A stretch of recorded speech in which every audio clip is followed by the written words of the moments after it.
추우신 것 같은데 한번 인사하겠습니다. 잘 이겨내셨습니까? 저는 선교사가 인도하는 대로 한 주간 라오스의 이곳저곳을 보고 또 배우고 그런 시간을 가졌습니다. 감사합니다. 지난 여름에 밤에 운동을 하기 위해서 혼자 근처 초등학교를 지나가고 있었는데 저쪽 구석에서 한 남성이 캄캄한데 벤치에 앉아 있는데 좀 봐도 좀 심각한 표정으로 앉아 있는 것 같아요. 그러려니 하고 지나가는데 그 사람이 저를 알아보고 반갑게 제 이름을 부르는 거예요. 보니까 제가 잘 알고 있는 악기는 노회의 후배 목사님이었어요. 그때부터 그 벤치에 한여름밤에 두 사람이 앉아서 오랜 시간 동안 이런저런 대화를 나누었는데 한참 대화가 무르익어 가니까 진짜 마음 깊은 곳에 아픔을 이렇게 얘기를 하는 거예요. 진짜 울분을 토하듯이 아파하는 그런 마음을 얘기하는데 목사의 아픔이 뭐겠습니까? 목사님, 더 이상 목회를 못하겠습니다. 다 얘기할 수는 없지만 자기는 그렇다 손 치더라도 이 상황을 계속 나가다가는 자신의 부인이 아마 미쳐서 정신병으로 미칠 것 같습니다. 그래서 늘 가슴에 이 사직서를 품고 언제 이 사직서를 낼 것인가 하루 이틀 이렇게 나를 보고 그렇게 지냈는데 그 직전에 제가 노회 목사 안수식 때 그때 저에게 설교의 기회를 주셔서 갓 안수받는 후배 목사들에게 짧은 시간 제가 말씀을 전하면서 이런 얘기를 했던 것 같아요.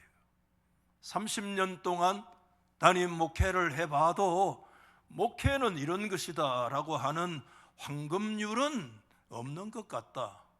그런 쪽에 아마 얘기를 간단히 했는데 그때도 그 목사님이 딱 그 교회에 부임한 지 딱 3년째 되는 해인데 가슴에 사직서를 탁 품고 그렇게 노회에 갔는데 이번 노회만 끝이 나면 내가 반드시 사임을 하고 목회를 다른 교회로 기회 주면 옮기든지 아니면 아예 목회의 길을 떠나든지 결단을 해야 되겠다. 그런데 그때 다른 메시지는 하나도 기억이 안 나는데 30년 근 메시지가 와가지고 눈이 번쩍 띄더래요. 자기는 그때 딱 3년 했는데 여러분 30년이라는 숫자만 듣고도 은혜 받는 경우는 있더라고요. 그래서 다시 마음을 가다듬고 지금 다시 임하고 있는데 오늘 목사님 예고 없이 이곳에 만나서 눈물을 흘리면서 얘기를 하는데 여러분 사회의 환경과 목회의 환경에 여러 가지 악화되어짐으로 인해서 노회 안에도 가슴에 사직서를 품고 오는 여러 명의 후배 목사들이 있어요. 제가 손으로 꼽아도 5명이 넘어요. 옆에 앉아서 이렇게 보여주더라고요. 목사님 목회 못하겠습니다. 그래서 내가 제 코드 석자인데 좀 더 참아봐라. 좀 더 좋은 시간이 아니겠나. 결국 몇 개월 전에 한 사람은 3년 만에 못 견디고 임주도 없이 떠나고 얼마나 스트레스가 심했으면 설교 한 번 하고 와서 설사 2번, 3번 하고 왜 그래 목회를 하겠습니까? 부인이 미쳐서 정신병원에 가기 직전까지 가는데 어떻게 목회가 계속 할 수가 있겠습니까? 임지도 없이 막 어디로 훅 날아가 버리고, 아직도 서너 명이 있는데 만날 때마다 그저 용기를 주고 또 그렇게 권면을 하고 그렇게 합니다마는, 저는 목사이기 때문에 후배나 동료 목사들의 예를 여러분에게 말씀을 드릴 수밖에 없습니다마는, 이것이 어떻게 목회자나 목사들만의 문제이겠습니까, 여러분? 오늘 이곳에 하나님께 예배하는 저와 여러분들, 우리들의 문제이지는 않는가? 이놈의 직장, 찌긋찌긋한 직장이고 언제 내가 그만두냐, 언제 때려치우냐 말이야. 그렇다고 한번 때려치울 수 있나요? 마음으로는 하루에도 12번씩 더 사표를 던지고 싶은 그런 마음을 품고 오늘 우리가 인생을 살아가는 오늘 저와 여러분의 문제이지 않는가 하는 생각도 가져보게 되고요. 만약에 하나님께서 진짜 내가 떠날 것인지 그만둘 것인지 한 번이라도 하나님이 날 대신해서 결정을 해주시면, 힘들어도 하나님의 뜻이니까 내가 이겨낼 수 있는데, 하나님은 한 번도 그렇게 결정해 주지 않으시고 결정은 오로지 저와 여러분의 몫으로만 고스란히 남아있는 우리의 이 인생에 걸어가는 이 길이 얼마나 힘들고 어려운 것이 우리들의 삶의 현실인가 생각을 하게 돼요. 여러분, 우리는 뭐 어려운 말로 세계관이다 그런 얘기를 드립니다만은, 오늘 세 번째 주인공이 오늘 12장에는 아브라함이지만 우리가 일반적으로 아브라함으로 말씀을 드리겠고, 사례지만 사라라는 이름으로 제가 여러분에게 말씀을 드리고자 하는데, 너무나 유명한 사람이잖아요. 여러분이 기억하고 있는 아브라함의 이미지는 어떻습니까? 아브라함 그러면 제일 먼저 떠오르는 단어가 뭐죠? 믿음의 조상이요, 믿음의 사람이라, 정말 그가 하나님의 부르심 앞에 또 조금의 심령의 동요도 없이 과감하고 과단성 있는 그런 결단으로 그렇게 나아갔던 인물이지 않는가, 그렇게 여러분 생각하고 있는지 모르겠어요. 아마도 이런 성경의 구절이 그런 생각을 가지도록 우리에게 더 영향을 미쳤다고 생각되는데, 여러분 히브리서 11장 8절 말씀을 한번 우리 같이 읽어보실까요? 같이 시작. 믿음으로 아브라함은 부르심을 받았을 때에 순종하여 장래의 유업으로 받을 땅에 나아갈새 갈 바를 알지 못하고 나아갔으며. 아멘입니까? 아멘 잘하시네요. 쉬운 말씀입니까? 자, 여러분 유명한 말씀 아니에요? 여러분, 믿음으로 아브라함은 하나님의 부르심을 받았을 때 순종하고, 여러분 갈 바를 알지 못했다, 이 말씀은 무슨 뜻입니까? 어디로 가야 할지도 모르고 하나님께서 주시는 말씀에 순종하고 나아갔다는 말씀이거든요. 이 말씀이 진짜, 여러분 오늘 이 말씀은 한 구절 살펴보면 너무나 여러분 정말 불신앙에 티끌 하나 없는 그런 완벽한 신앙의 문장과 같은 내용이 아브라함에 대한 히브리 기자의 8절 말씀의 한 구절의 평가인 거 보면, 정말 아브라함은 하나님의 명령이 떨어졌을 때 과단성 있게 정말 결단했고 말 그대로 믿음의 사람이요 믿음의 조상이었다라고 하는 생각을 우리가 가지게 되죠. 그러나 여러분, 저는 이런 생각을 다시 한번 가져봅니다. 믿음의 길에는 고뇌가 없는가? 믿음의 길에는 심적인 동요가 없는 것인가? 우리 로봇가 아닙니다. 신앙의 길에 인생의 고뇌와 눈물이 없는가? 있어요. 신앙의 길에 동료가 있어요. 아브라함의 생애를 좀 더 다른 측면으로 보면 전혀 다른 의외의 모습도 성경은 우리 가운데 말씀하고 있고, 그 아브라함의 모습 속에서 정말 겹쳐지고 오버랩되어지는 그 속에 오늘 이곳에 있는 저와 여러분의 모습도 그 아브라함의 모습 속에 나타나고 있는 것 아닌가. 생각되어져요. 여러분 오늘 4절 말씀에 앞부분에 그렇게 말씀하고 있잖아요. 4절에 이에 아브라함이 뭘 따라갔어요?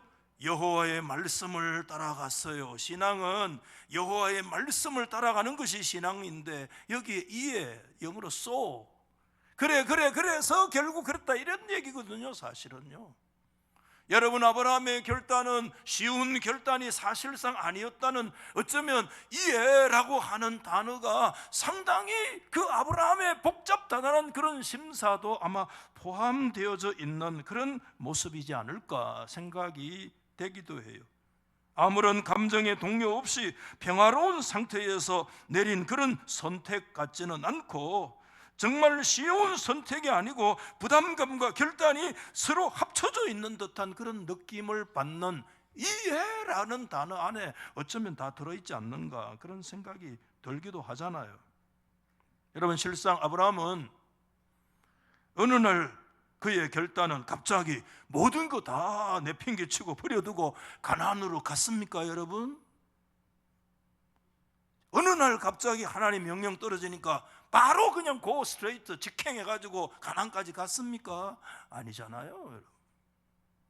여러분 창세기 12장의 마지막 절 32절의 말씀과 12장 1절 말씀의 그 사이를 우리가 시간적인 그런 순서로 생각을 해보면, 여러분 그 유명한 12장 1절에 여호와께서 아브라함에게 나타나셔서 너의 본토와 친척집을 떠나라 내가 너에게 보여줄 땅으로 가라는 오늘 이 말씀은 성경에 한 번 기록되어 있지만, 그러나 여러분 우리가 11장과 12장 말씀을 찬찬히 생각해 보면 어쩌면 오늘 이 12장의 말씀은 하나님께서 아브라함에게 두 번째 하신 말씀일 수도 있다는 거 우리가 생각해 보게 되잖아요.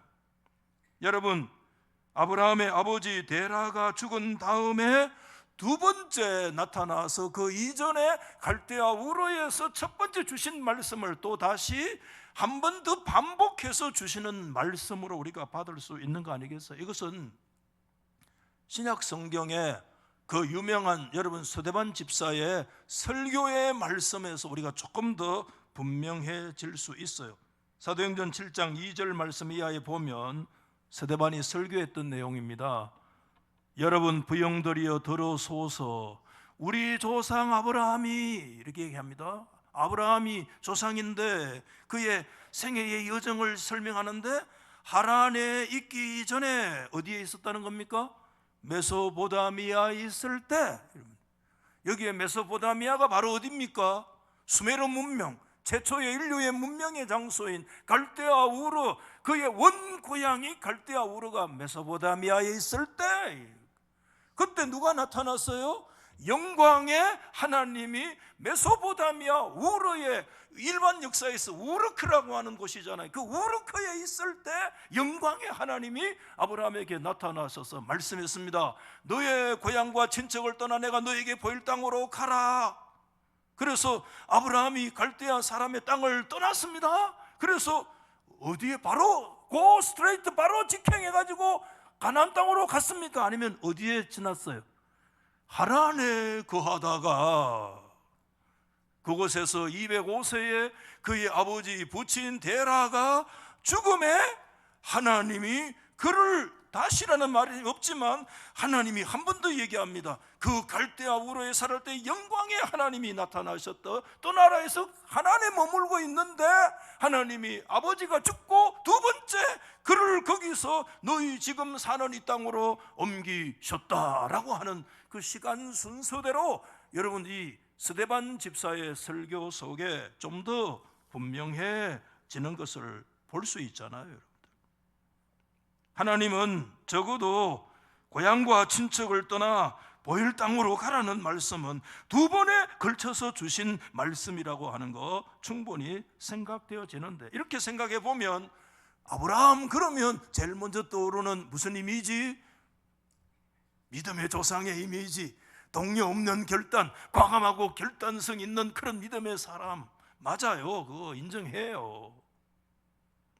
그렇지만 때로는 그런 결단과는 상당한 거리가 있는 그런 아브라함의 모습을 우리 가운데 보여주지 않을까? 좀 거시기한 표현을 쓰면 아브라함의 생애 속에 이렇게 사서 살펴보면 아브라함이 어떤 사람이 한번 따라해 보실랍니까? 이런 거 별로 안 따라하는 게 좋은데 한번 해보세요. 문구적거리다. 경상도 사투리는 뭐라 합니까? 민기적거리다. 그래야 알아듣잖아. 민기적거리다 이래 치면 여러분 원고에 빨간 줄이 딱 들어와요. 틀렸다 이 말입니다. 문거적거리다 그러면 빨간 줄이 딱 사라져요. 문구적거리는 우리말로 민기적거리는 아브라함의 모습도 성경은 보여주고 있어요. 사실 여러분 처음 갈대아 우르를 떠난다는 거 여러분 그렇게 쉬운 것 같아요. 갈대아 우르가 여러분 보통 곳이 아닙니다. 여러분 인류의 최초의 문명을 우리가 얘기하면 그 여러분 메소포타미아 문명을 얘기하는데 그 문명의 중심이 우르크예요. 우르예요. 그 우르가 여러분 이 아브라함의 본토 고향이에요. 그것은 정말 오늘날의 그 당시에 얘기하면 최고의 문명이요, 최고의 과학이요, 최고의 모든 종교의 중심지가 우르크예요. 여러분 성벽이 고고하게 보면 대단하고요. 그 시대에 이미 운하가 있었고요. 지그라트라고 하는 그런 종교의 제단들은 수없이 있었던 장소가 그 메소포타미아 문명의 중심지 우르크라고 하는 사실을 생각해 보면 여러분 아브라함이 정말 그곳에서요 떠나야 될 이유가 있었는가? 전혀 떠나야 될 이유가 없었다는 거예요. 결국 여러분 그들이 떠났을 때 어디로 가서 머물렀어요? 하란에서 머물렀어요. 하란의 뜻이 참 고묘하게도 하란이라는 이름의 뜻은 기착지 또는 교차로 그런 뜻을 가지고 있어요. 교차로는 빨리 지나가야 돼요. 진짜 하란은 지리적으로도 교차로예요. 그런데 여러분 그 기착지 그 교차로에서 여러분 아브라함이 그냥 지나갔습니까? 빨리 그래서 가나안 땅으로 바로 들어갔습니까? 아니에요. 교차로에서요 상당한 세월 동안에 정착하면서 살았던 장소가 어디였느냐? 하란이었다는 것입니다. 여러분 하란에 아브라함이 중간에서 얼마나 그곳에 살았는지 정확하게 연도를 계산하기는 어려워요. 그러나 여러분 11장 26절에 보면 그의 아버지 데라가 아브라함을 낳았을 때 나이가 70세에 아브라함을 낳았다고 되어 있어요. 비교적 늦은 나이에 낳은 거예요. 그 위에 조상들 보면 20, 30대 다 자식 낳았는데 아브라함의 아버지 데라는 70의 아들을 낳았어요. 그리고 205세에 죽었습니다. 나중에 하란에서 죽었는데 그때 아브라함이 아버지 죽고 하란에서 떠날 때의 나이를 오늘 12장에 몇 세라고 기록했어요? 75세라고 기록을 해서 이 성경 나이들을 정확하게 이렇게 이리저리 맞춰서 계산하기는 거의 불가능하지만 느끼는 것이 뭐냐 하면 그가 하란에서의 삶이라고 하는 것이 거의 준 정착으로서 계속해서 민기적거리면서 어쩌면 그곳에 계속해서 뿌리를 두고 긴 시간 동안에 살았다고 하는 그런 느낌을 지울 수는 없다는 거예요. 특별히 여러분 5절 말씀에 보면 이런 구절이 들어있잖아요. 하란에서 모은 모든 소유와 얻은 사람들, 이게 하루아침에서 이루어질 거 아니잖아요. 그 하란에서 정착하고 뭔가 나름대로의 관계를 가지고 사회적인 그런 소셜 네트워크를 형성해서 그곳에서 뭘 했든지 모든 소유를 얻게 되고 그곳에서 많은 사람들을 여러분 얻게 되어지고 하란의 삶이 한 해 두 해의 삶이 아니었다라고 하는 거 생각하게 되는데 갈대아 우르를 우리가 문명사적으로 생각해 봐도 떠난다는 것이 전혀 사실 이유가 없고 떠난다는 것이 그렇게 쉬운 문제는 아니었을 거라고 생각되어지고 하란의 삶도 하루 이틀의 삶이 아니라 그곳에 정착해서 삶을 살아가는 그 시간도 떠나는 것이 결코 쉬운 과정은 아니었다는 생각을 가져요. 자, 오늘 이런 말씀을 강조하는 것은 아브라함의 불신앙을 여러분에게 도드라지게 부각하려고 하는 목적이 아니라 인간 아브라함, 한 인생의 아브라함, 인생에 고뇌하는 아브라함, 신앙의 길에도 고뇌하는 한 인생, 그 속에 인생의 모습에서 오버랩되어지는 오늘 저와 여러분들의 모습을 우리가 보자고 하는 오늘 우리의 실존이 어떻습니까? 2번, 3번, 여러 차례 하나님이 그렇게 말씀하셔도 우리의 실존은 여전히 우리는 뭉그적거리고 있잖아요. 그 자리에 계속해서 버티고 있잖아요. 그런 아브라함의 모습도 성경은 보이고 있다고 봐요. 근데 여러분, 아브라함의 그 인생의 여정에서 동행하는 이 사람이, 2사람이 성경에 언급되는데 오늘 성경에도 나와요. 첫째는 누구 언급돼요? 그의 아내 사레가 언급되고 사라가 언급되고 또 한 사람이 있어요. 누구죠? 조카 롯이라고 하는 사람이 아브라함의 그 창세기 여정에서 계속 동반되는 그런 모습으로 여러분 성경에 나타나고 있는데, 한번 여러분 생각해 보세요. 아브라함의 아내 사레는 아내이기 때문에 남편이 가는 곳에 어디든 따라갔다, 우리가 그렇게 쉽게 생각할 수 있지만 꼭 그런 문제만은 아니다는 거예요. 가만히 생각해 보면요, 아브라함의 아내 사라는요, 어쩌면 아브라함보다도 더 믿음이 있었다라고 생각되기도 해요. 저희 말씀 묵상해 보면서. 왜 그런가 하면 하나님께서 아브라함에게는 바로 계시를 주신 거예요.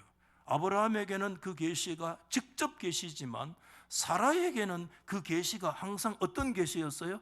남편을 통해서 전달되는 간접 계시였어요. 어느 날 하나님께서 아브라함에게 계시 주시고 받은 계시를 자신의 아내 사레에게 말했을 때, 그때 사레가 선뜻 그 남편의 계시받은 그 말씀의 여호와의 뜻에 온전히 순종할 수 있었을까? 그 순종은 어쩌면 희생의 대가를 지불해야 될 내용들이 너무 많은, 떠나가야 될 이유가 전혀 없는 그런 상황 속에서 갈대아 우르를 떠나라고 했던 하나님의 말씀을 들었을 때 그 일에 온전히 순종하기가 쉬웠을까? 여러분, 결론적으로 사라나 롯이 아브라함을 따라서 가나안에 결국 들어갔습니다. 그런데 가나안에서 그들을 기다리고 있는 환경은 무엇이었습니까? 오늘 읽지 않았습니다마는 12장 10절 말씀에 뭐라고 있었어요? 참 기가 막히는 말씀이죠.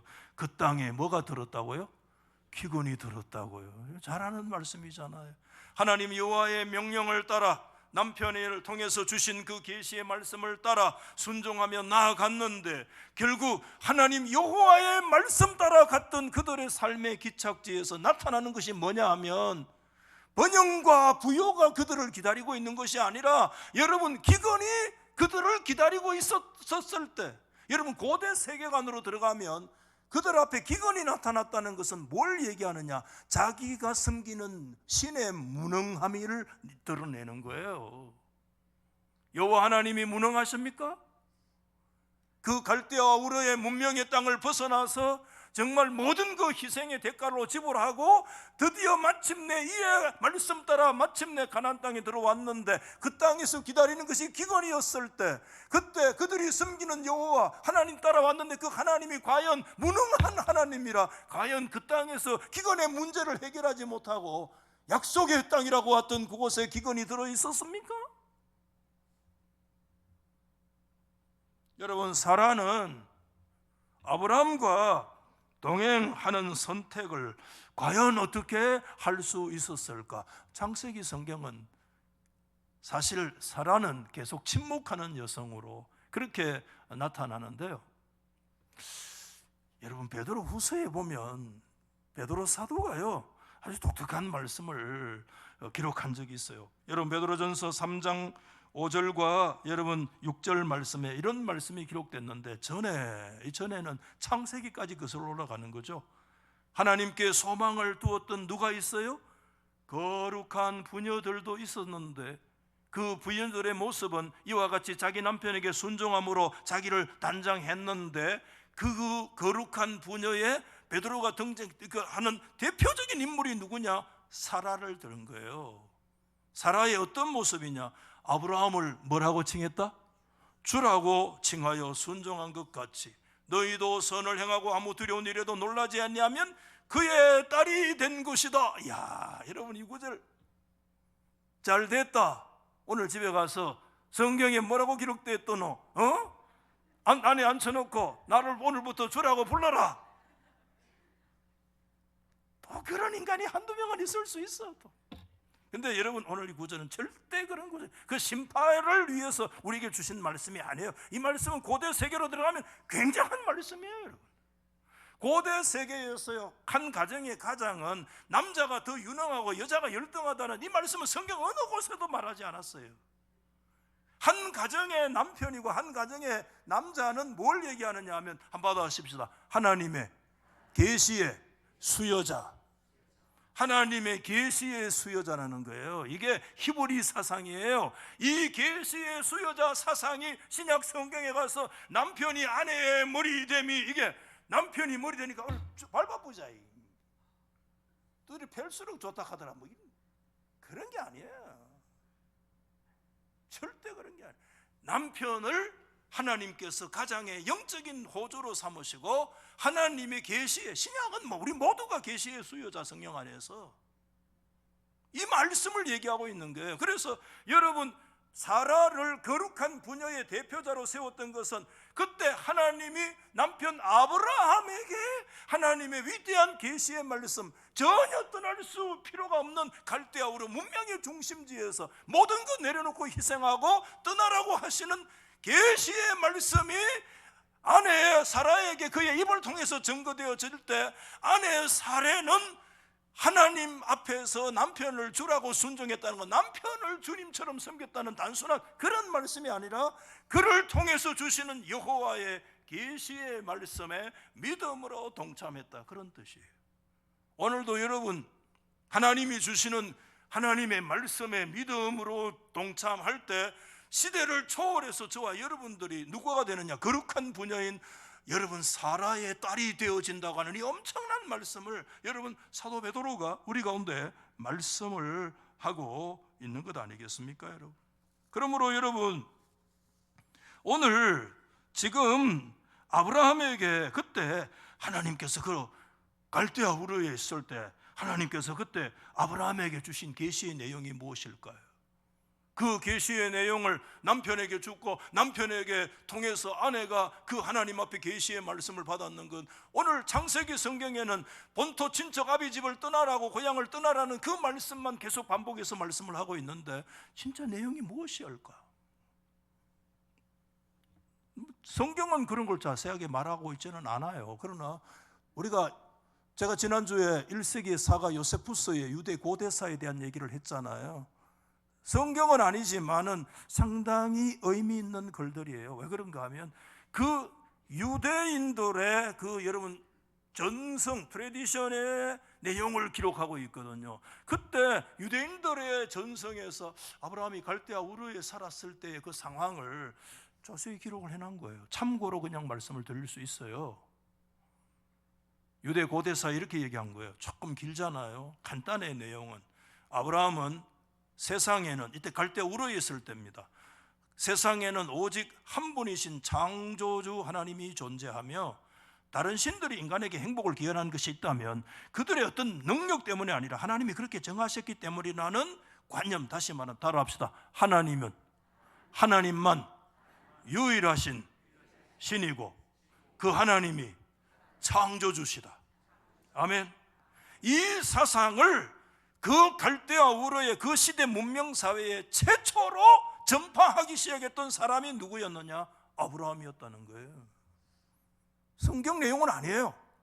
그러나 창세기 성경을 배경으로 내용을 이렇게 읽어보고 유대의 전성인 유대 요세푸스의 고대사의 내용을 읽어보면 그 갈대아 우르에서 하나님이 아브라함에게 주셨던 두 가지 기준이 있는데, 수많은 신들이라는 이름들이 있지만 그 신들 중에 하나님만이 참신이고, 아멘.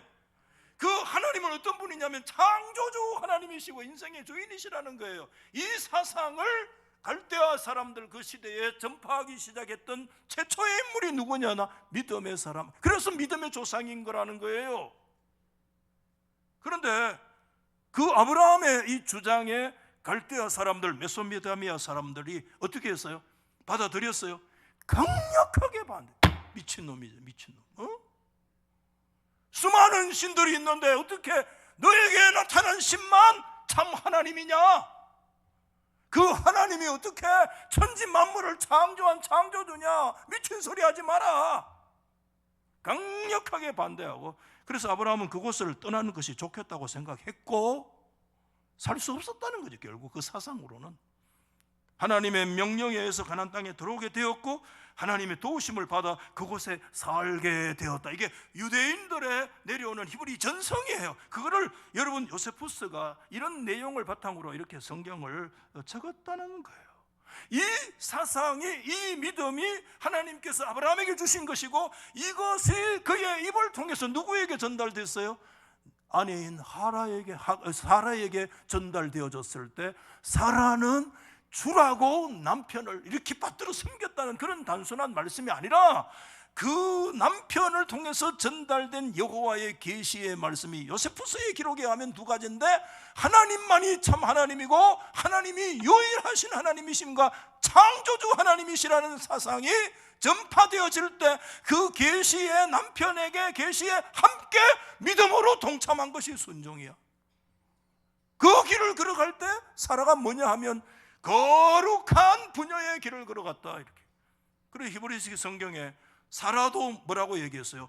믿음으로 사라는, 이렇게 성경에 사라도 믿음, 아브라함도 믿음으로 아브라함이지만 사라도 믿음으로 사라라, 믿음으로 걸어갈 수 있었던 게 뭐냐? 남편에게 순종했다, 남편에게 복종했다는 단어가 아니라 남편을 통해서 주신 그 계시의 말씀에 믿음으로 순응하며 나아가면 그가 거룩한 부녀가 되고, 오늘도 동일하게 그 신앙에 서 있는 사람은 누구든지 아브라함의 아내인 사라의 딸이 될 수 있다라고 하는 엄청난 얘기를 우리 가운데 하고 있는 거예요.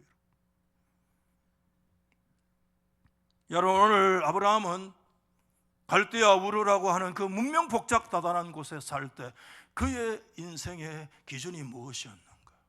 우르는 떠나야 할 이유가 전혀 없는, 모든 것이 완비되어져 있는 그런 장소인데 떠날 수 있었던 이유는, 기준은 한 가지라. 하나님이 기준이야. 하나님이 저와 여러분의 기준이 되어기를 예수 이름으로 축복합니다. 뭐 어떤 것도 우리의 기준이 아닙니다. 하나님만이 저와 여러분들의 기준이 될 줄 믿습니다. 그 하나님이 여러분 유일하신 하나님이세요. 아멘. 그 하나님이 우리 인생의 주인이신 창조주 하나님이신 거 여러분 고백하십니까? 이게 우리의 유일한 판단의 기준이고, 이 기준이 동일하게 그의 입을 통해서 아내에게 전달됐을 때 아내도 그 사상을 믿음으로 받아들일 때 사라도 믿음의 사람이 되어질 수 있고, 오늘 우리도 그 신앙 안에 서면 우리 또한 그의 딸이 되고 거룩한 부녀들의 걸어가는 그 길을 우리가 신앙으로 걸어갈 수 있다는 것이 성경이 우리 가운데 가르쳐주는 기준이에요. 기준이 똑바로 돼야 돼요. 기준. 학교에 이런 선생님이 딱 한 놈 불러가지고 뭐라 합니까? 기준 하면 기준이라고 소리치면 거기에 기준 돼가지고 좌우로 정렬, 앞뒤로 정렬 쫙 하잖아. 그 기준이 딱 있어야 돼. 우리가 연약해도 우리의 기준은 하나님이세요. 하나님 때문에 그 갈대아 우르도 떠날 수 있는 것이 기준이 하나님이기 때문에 그래요. 저와 여러분의 기준이 뭡니까? 예수 믿고 저 자신도 들여다보면 감정이 기준이고 선입견이 기준이고 자신의 경험이 기준이고 다 필요한 거 참고서야 진짜 진리는 하나님이 우리의 기준이야. 엎어지고 뭘 해도 그냥 충성도 직분도 성교도 보면 전부 감정이야. 이래 들여다보면 싫은 놈은 죽어도 싫고 좋은 놈은 죽어도 좋고, 뭐가 기준이냔 말입니다. 우리의 기준은 하나님이 우리의 기준이 되어야 될 줄 믿습니다, 여러분.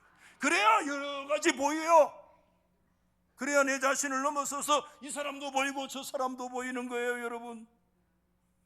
기준이 우리의 결혼도 해야 되고 직장의 문제, 자녀의 교육의 문제, 여러 가지 우리의 관계들의 문제에 여러분 우리의 기준이 무엇인가 라고 하는 문제를 성경은 말씀해 주고 있는 거예요, 여러분들. 여러분, 거기 한 사람이 있어요. 그 사람이 누구냐면 조카 롯입니다. 롯이 우리에게 기준을 제시하는데 대단히 중요한 내용들을 말씀하고 있는데 다 상세하게 말씀을 못 드리잖아요. 그가 여러분 가나안 땅에 들어가서 정착할 때 창세기 13장에 보면 롯의 목자와 여러분 아브라함의 목자들이 풀밭 문제 가지고 서로 다투어서 결국 갈등 때문에 결별하는 장면이 13장이잖아요. 그래서 롯이 뭐를 선택해요? 롯의 선택을 여러분 창세기 13장 10절에 이렇게 되어 있어요. 이에 롯이 눈을 들어 요단 지역을 바라보니 소알까지 온 땅이 뭐요? 물이 넉넉하니 여호와께서 소돔과 고모라를 멸하시기 전이었으므로 여호와의 동산 같고 애굽 땅과 같았다, 이렇게 얘기하는 거예요. 이게 굉장히 중요한 얘기입니다, 여러분. 하나님이 멸망할 수밖에 없는 소돔과 고모라인데 우리의 관점으로 바라볼 때 그 땅은 에덴 동산 같았고요, 여러분 모든 것이 넉넉했던 이집트와 같은 그런 곳이었다고 말씀하는 거예요. 그것이 그의 선택의 기준이 되어진 거잖아요. 나중에 하나님께서 창세기 18장에 보면 해석이 어려워요. 하나님 여호와께서요 직접 두 천사와 함께 여러분 어디에? 아브라함에게 나타나요. 그래서 여러분 그때 아브라함이 하나님께 얘기합니다. 소돔을 멸망시키겠다. 하나님께서 말씀하시는 너의 사라를 통해서 이삭이 태어날 것과 소돔의 멸망에 대한 예고가 떨어졌을 때, 그때 여러분 그 유명한 여러분 소돔을 놓고 아브라함의 간절한 기도가 시작되잖아요. 하나님, 의인 몇 명만 있으면 50명만, 45명만, 40명만, 30명만, 20명만, 나중에 몇 명까지 내려가요?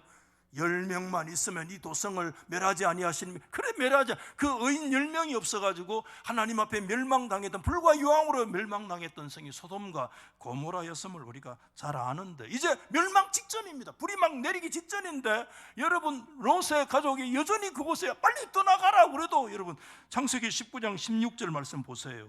뭐라고 되어 있어요? 롯이 뭐 했다고요?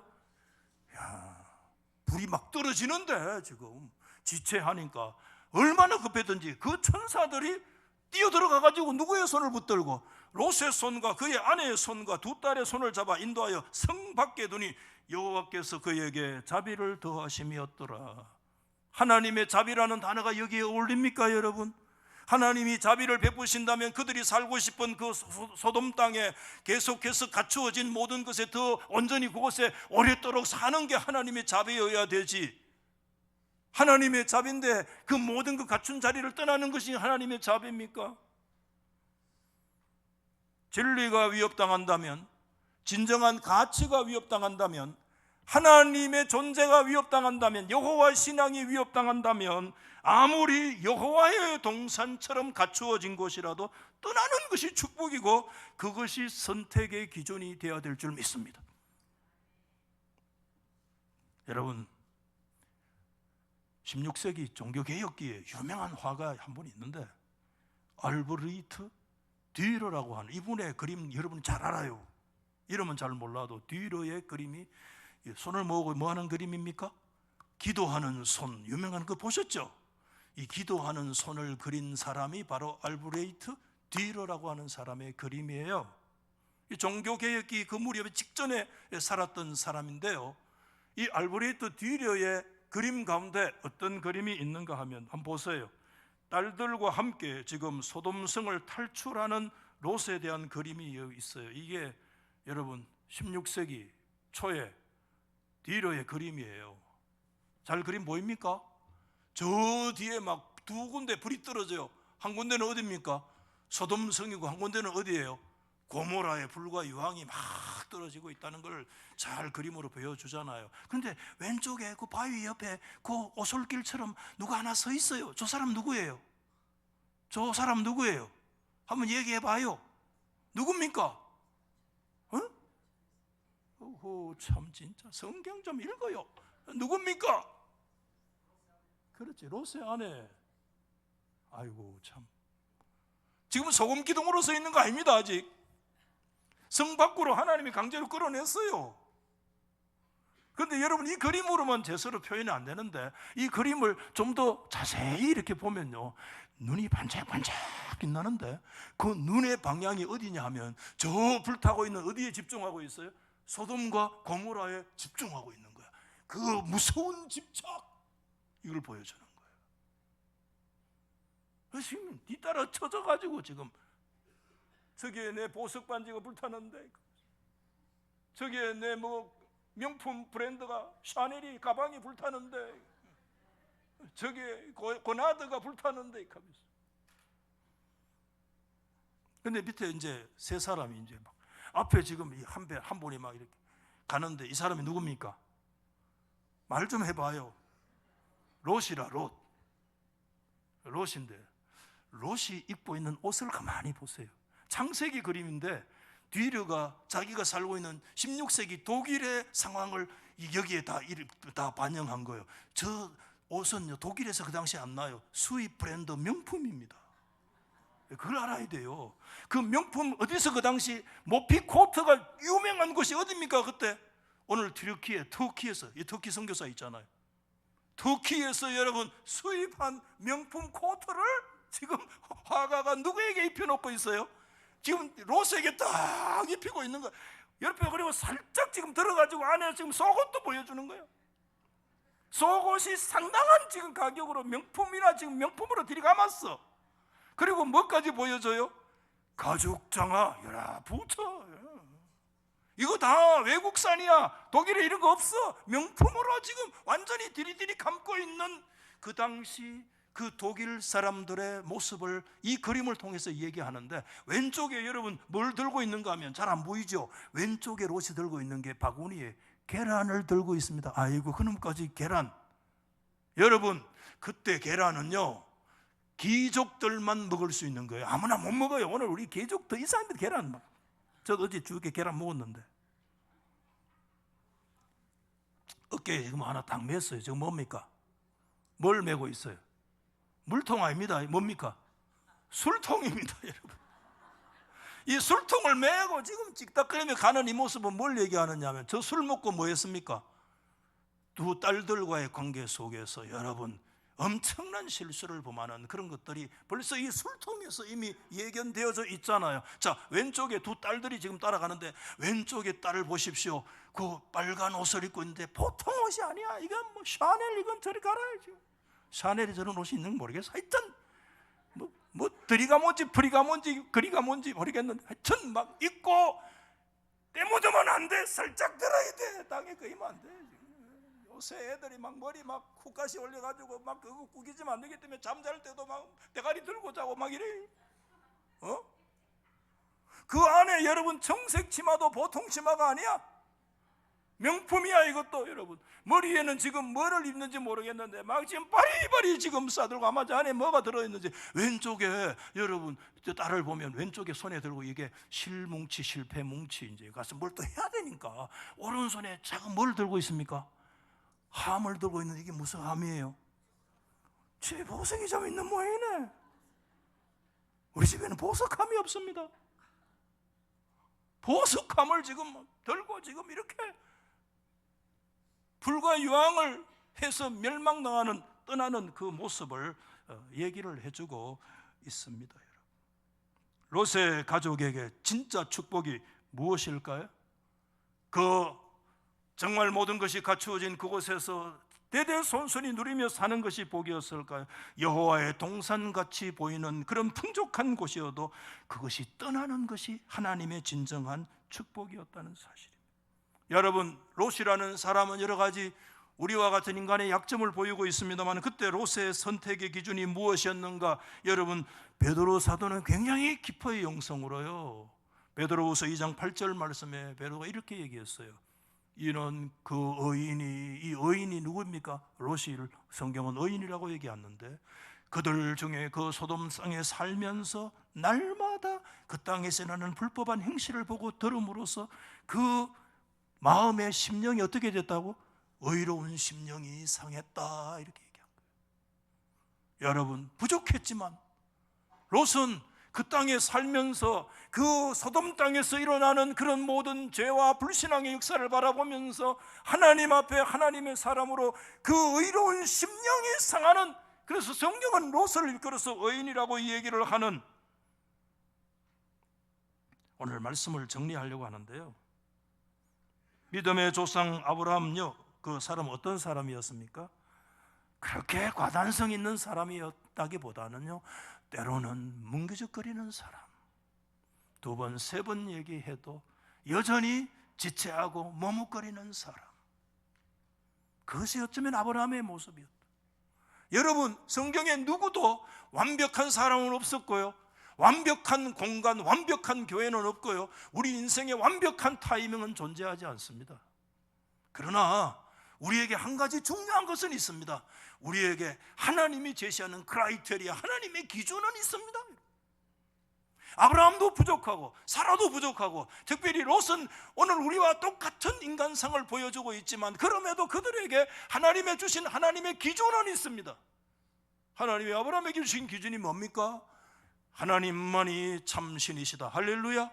그 하나님만이 인생의 창조주이시며 주인이시다. 아멘. 그것이 기준이었기 때문에 여호와의 흔적을 드러내지 못하는 곳이라면, 우러라도 문명의 최중심 지역이라도 모든 것을 버려두고 떠나가야 될 것이고, 그것이 하란이어도 그곳에 하나님 여호와의 뜻이 아니면 그곳을 떠나야 되는 것이, 그 기준이 뭐냐? 하나님의 뜻이라는 거예요. 믿음만이 하나님의 뜻이에요. 하나님만이 우리 인생의 기준이에요. 아멘. 오늘 저와 여러분의 기준은 하나님이십니까? 창조주의 신앙을 인정하지 않는 곳이라면 그 장소가 우러라도 떠나야 합니다.